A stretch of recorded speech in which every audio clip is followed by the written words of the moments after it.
We actually met on a road trip with a group of friends. I feel like the time when we really connected was at a fraternity party later. We both just sat on the back steps and talked for a really long time. I don't think we were in the party very long. We kind of abandoned the party and just went out back on the stairwell and just talked for a long time. That was when I was like, there's something special about this guy. But we actually didn't start dating for a couple of years. We were just friends for a while. Well, the one thing I like is when we started dating, we had a solid friendship. I met you on my first day of work at ASU, which was 15 years ago this month. And I had gone with a new colleague to the bookstore to get some ASU swag. And when we were driving back from the bookstore, you flagged her down because you wanted a ride in the golf cart. Yes, I wanted a ride in the golf cart because it was very hot. But I also, I was also like, who's the new girl?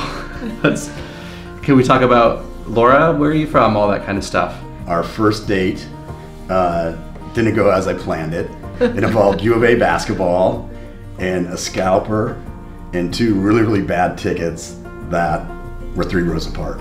The U of A basketball game was not just any basketball game. It was when they were doing, I think they were the Final Four that year. I mean, it was Steve the Kerr. Steve Kerr. It was like the best ticket in town, and so I thought for sure after that, I'm like, there's no way that she's gonna give me a second date. You and I also parked in the same parking garage. Yeah. And I remembered I would get really anxious every day as I came into the office because I wanted to time my arrival with your arrival. But I didn't want it to seem like I was timing my arrival with your arrival. It needed to be organic.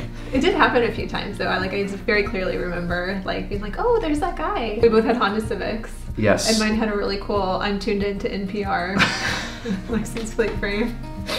That's how you knew I was cool. Suddenly I didn't see you anymore in the parking garage.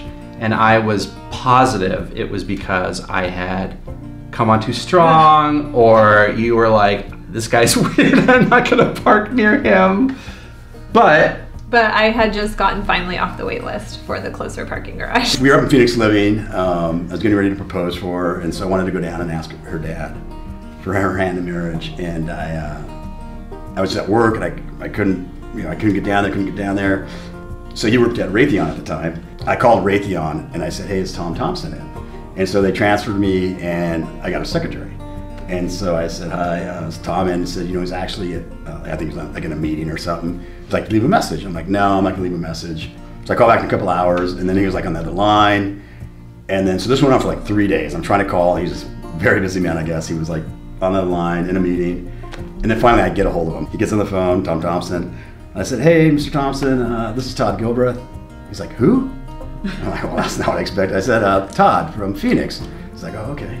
I said, hey, I just want to let you know that, I'd like to ask your daughter's hand in marriage. I love her, and I take care of her the rest of her life. He's like, who is this? And I goes, Todd, I'm dating your daughter, Tina. He's like, oh, you got the wrong Tom Thompson.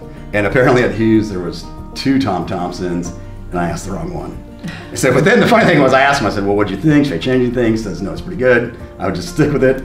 But then he transferred me right from him, right to Mr. Thompson, and I had to do it all over again. Our first date. Our first date. We went to Zoo Lights, and then we went out to dinner at Grimaldi's. And so every year now we go to Zoo Lights, and now we bring the kids. Yeah. It's like our tradition. Yeah, as a little celebration of our first date. And we take a picture, and our very first Christmas, I had printed the picture from our first date and gave it to you as a Christmas present, and I remember that being kind of like, how is this gonna go over? It's a big deal.